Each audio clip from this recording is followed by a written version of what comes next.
Good morning. Welcome back to the Broadcast Retirement Network. I'm Jeff Snyder. This is BRN AM for Tuesday, March 2nd, 2021. And here are our top stories. A new travel app may speed up quarantine-free travel and ensuring publishers and creators get paid. Well, joining me now to discuss this and a lot more is Daniel Klein. He's lead advisor and executive producer for 7 Investing. Dan, great to see you. Thanks so much for joining us on the program this morning. Good morning, Jeff. How are you? Did you like my oomph when I introduced you? Daniel Klein. That was good, right? I've always wanted to be introduced by like a boxing announcer or a wrestling announcer. Like, I feel like that would be a pretty cool way to open a show, but none of them have returned my phone calls. Well, let's just wait till next week. I might do a little Michael Buffer for you, or Bruce Buffer, depending if you like MMA. So let's jump in, Daniel, because we've had on this program, we've talked about travel. I had Sandy Stale from Hills of Africa Travel talking about what people have been doing during the pandemic because they have been able to travel. But let's talk about getting back to travel. What are you hearing? What are you seeing in terms of apps and technology being applied to help people beat the COVID pandemic? So here's the challenge. A lot of international travel, and maybe things like cruises or even access to a casino, may require proof of vaccination or proof of a certain level of antibody. So if you've had COVID and you test a certain level of immune, that might qualify as well. The problem is there's no great database. There's no easy way. The CDC has VAMS, which is in theory a way to track it, but I don't think most places are using that. So I got vaccinated, and now the most precious document in my household is a white card from the CDC with the dates of my vaccination, the sites, signatures. There's a couple of problems with that. First of all, I could make one on Photoshop. Yeah, I was going to say that's forgeable. It's not a great document. There's no seal. There's nothing. But that said, I think people forging their vaccination documents is not going to be a giant problem. But people losing their card will be. And, what's the rule going to be? Is a picture of your card good enough? Like, having to clearly transmit, okay, to get on this cruise ship or this plane or whatever it is, maybe you'll need to upload your document beforehand. Maybe like a passport, you'll need to have the original with you. And you're not supposed to laminate them because if you need a booster shot, they need to write that in. And the lamination can melt the little sticker some places use to show the lot number you had. So there's the group called the IATA is proposing what's a little controversial, but it's basically a travel passport. It's an electronic registry that shows what vaccinations you've had, that a lot of airlines are likely to use, and it takes the muss and fuss out of it. Now, there are privacy concerns. There are people who don't like the idea of there being a record of their vaccination. This does not concern me that much. I would like to know it was safe, secure, and easy to use. I use Clear when I go to the airport, so I can get through security quicker. And you have to give Clear some of your information, so they have your license on file. They have other things like that. I'm pretty comfortable with that. Some people aren't, and I want to be respectful of that. But I do think there might be both choices. Hey, if you want to get through quickly, you register with IATA, and that'll get you onto the international flight quickly. And in other cases, you'll have to bring your original document or a letter from your doctor or whatever it is, depending how you got vaccinated.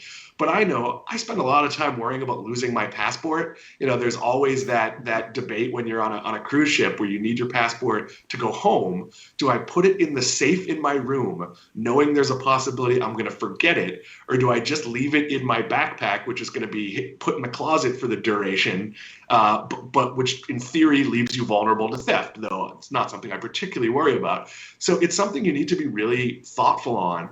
And there's going to be a lot of iterations of this. I do think we're going to have international travel before we have any sort of database. And it's probably going to be a Mickey Mouse system where some airlines will make you show it when you check in. Some airlines, like they do with passports, you have to have your passport, but you also have to upload your passport beforehand so they can, expedite the check-in process. But back when you could fly to Cuba, There was a physical before you got on the plane. You must show the passport with the the visa, with everything you need to do. It's all really tricky because it depends where you're going and why. And the standard for, say, getting into Madison Square Garden might be, if you're in the database, there's one line, it's quick. If you're not in the database, you have to bring your proof of vaccination, and that will take, and will they accept copies? Well, it's going to be really tricky, and it's something that we have to move really quickly on because, look, the speed of vaccinations is absolutely accelerating in the US. We're going to be at the point by, let's call it early April, where most people who want vaccines, probably not kids,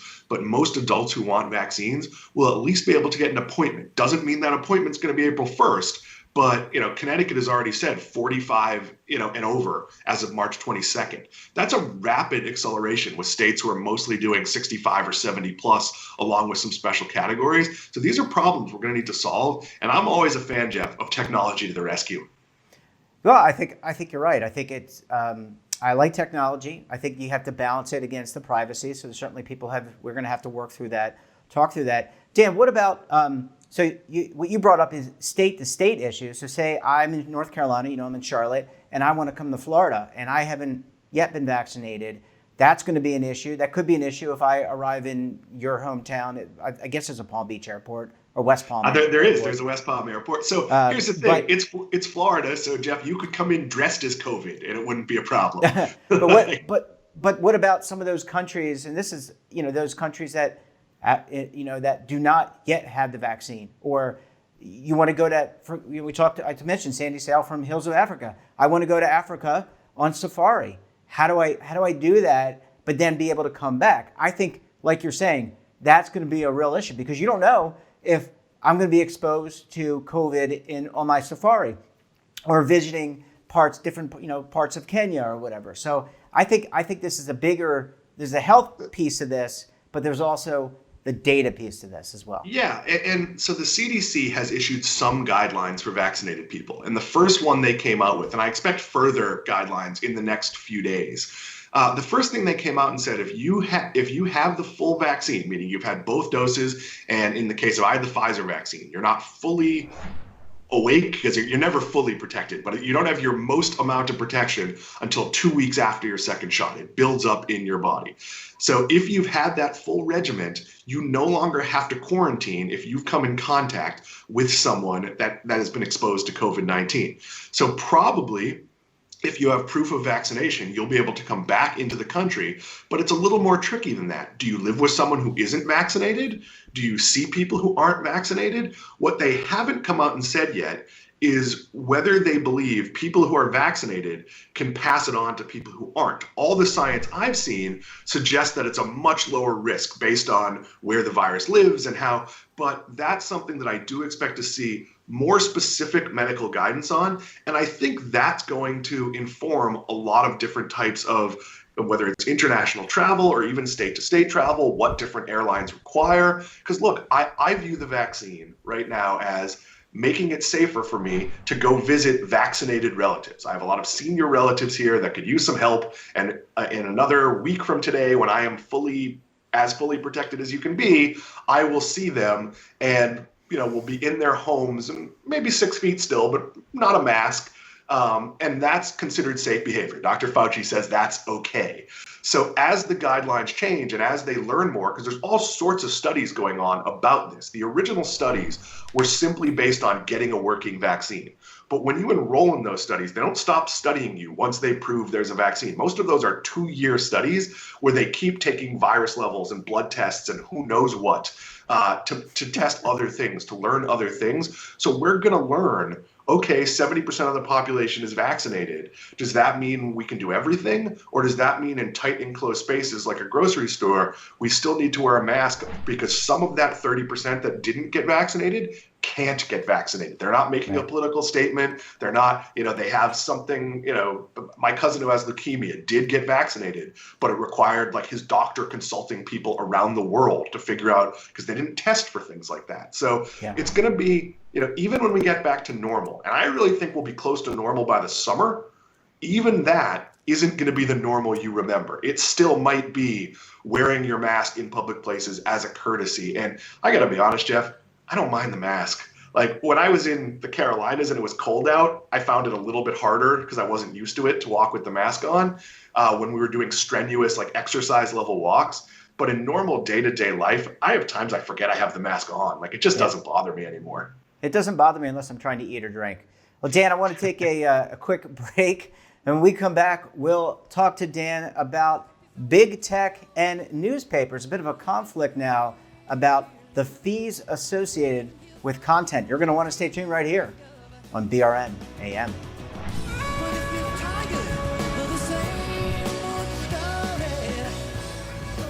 Imagine a new television network that will make you richer, healthier, and in control of your financial future.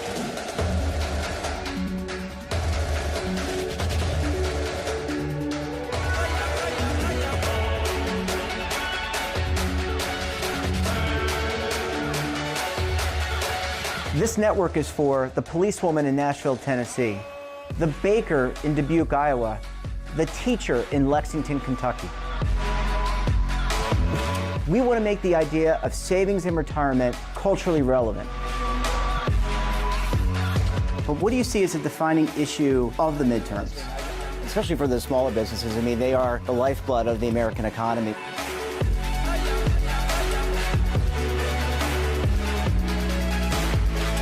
Featuring exclusive interviews, current affairs, and docuseries.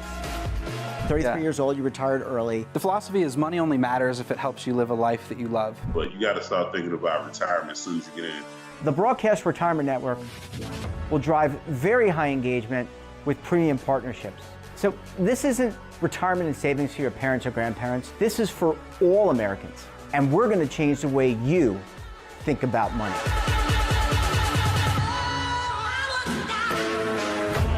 Welcome to the next frontier of retirement and savings. This is BRN, the Broadcast Retirement Network. Are you stuck with a low credit score? A credit report and score that's causing you to be denied credit or pay higher interest rates than others for the same things? Then do what Terrence did and call Credit Repaired for your free credit evaluation to help restore your credit. I started thinking about buying a new house, and my score wasn't where I needed it to be. I called and spoke with one of the representatives, and we just had a good conversation, and I liked what he was saying. Just one call for his free credit evaluation was all it took to start back on the track to repairing his credit. I'm seeing the deletions and I'm getting the report, so I know something's being done. It does make a difference to me. All it takes is one call to get started. Credit Repair has given me a second chance to have a better credit score. Don't let a low credit score hold you back another day. Do what Terrence did and make the call for your free credit evaluation. Call 800-819-4152. That's 800-819-4152. Again, 800-819-4152. Welcome back. We're talking to Daniel Klein of 7 Investing. Dan, thanks as always for staying with us this morning. Jeff, there's nothing else to do, so thanks for keeping me. I know, we can just Zoom each other all day long. I think people are Zoom. There's definitely Zoom fatigue. Dan, this one I think hits home for both of us, and that is we're both content producers, but in the case of my business, I also curate. I also pull together other people's content. I don't sell it. I just aggregate it, curate it, and make it available to people. But there's an issue between big tech and newspapers now in terms of who earns what. What can you, I know this hits home for you. So yeah, it does. So I'm an ex-newspaper journalist. I'm also an ex-curator. I worked for Microsoft curating, the MSN Money app, which is now poorly curated by robots. But that Tell being us how said, you feel, Dan. Tell us how you feel. I remain angry about it, but I left 10 years before that happens, or 8 years before that happened. So it didn't impact me personally, but well, we won't belabor it. But what you do is different than what Google does. So you're providing links to the stories you think are the most relevant of the day. For me to get the impact of that, I have to click on the link, which is good for the publisher. What Google does is I might Google, I'm in the process tomorrow. I get delivered a new, but it's used, Toyota Prius.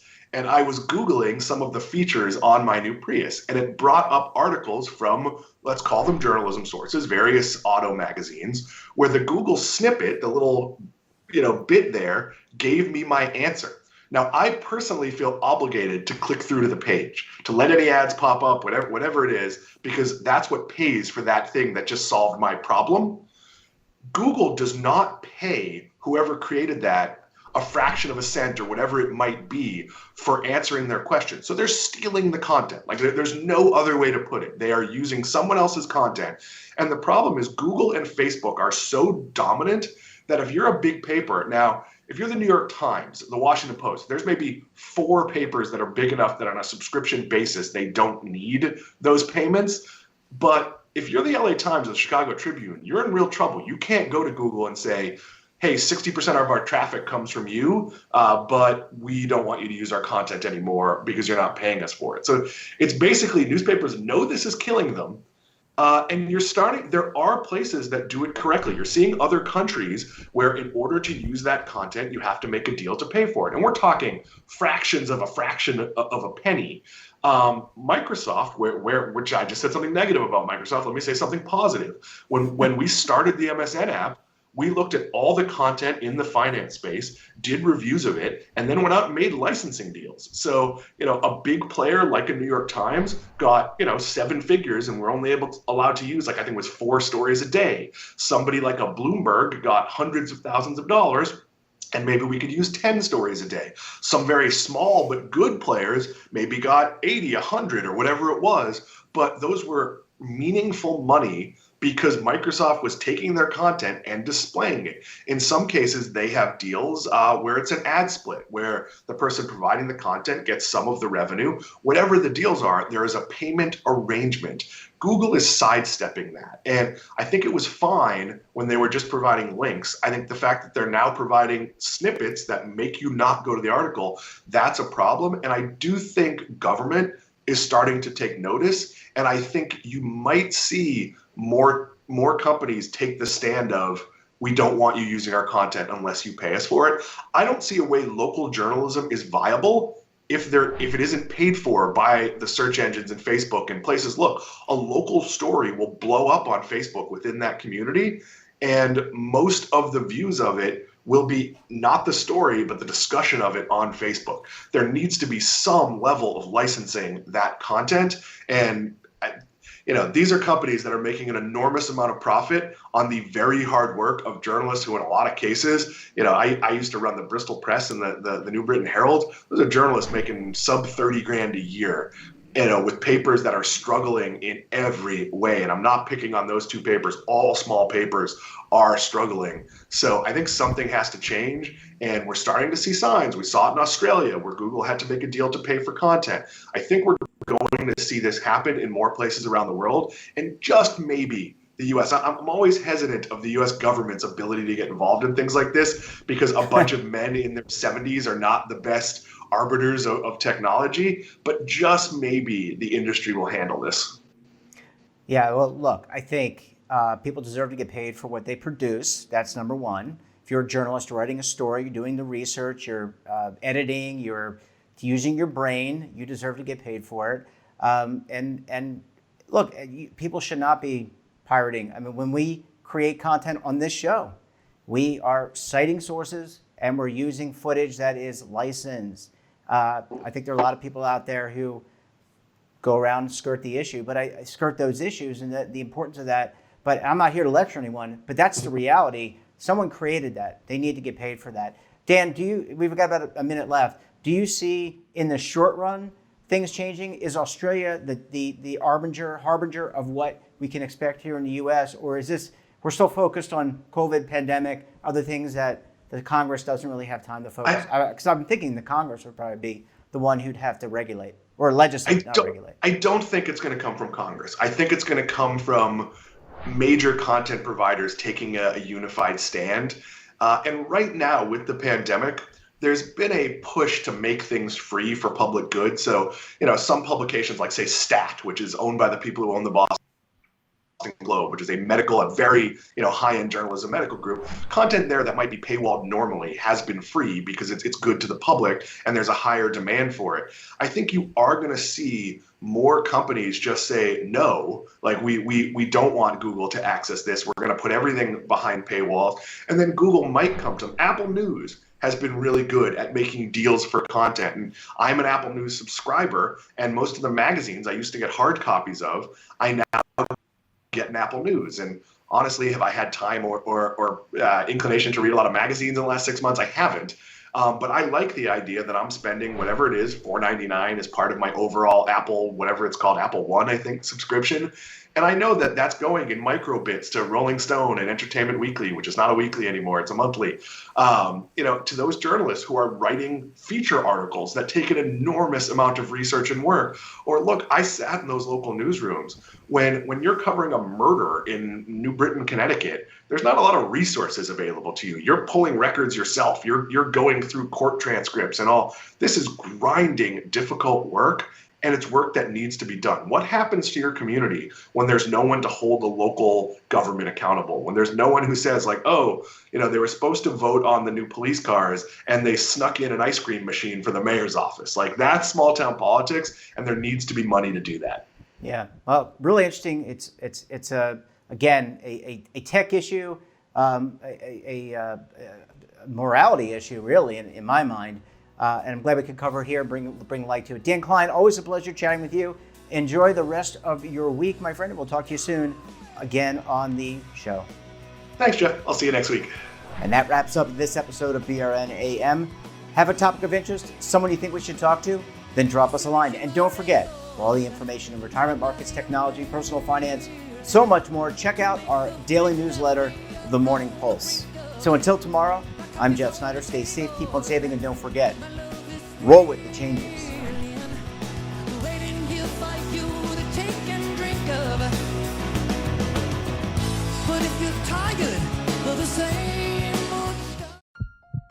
Are you being audited and do you owe the IRS $10,000 or more in back taxes?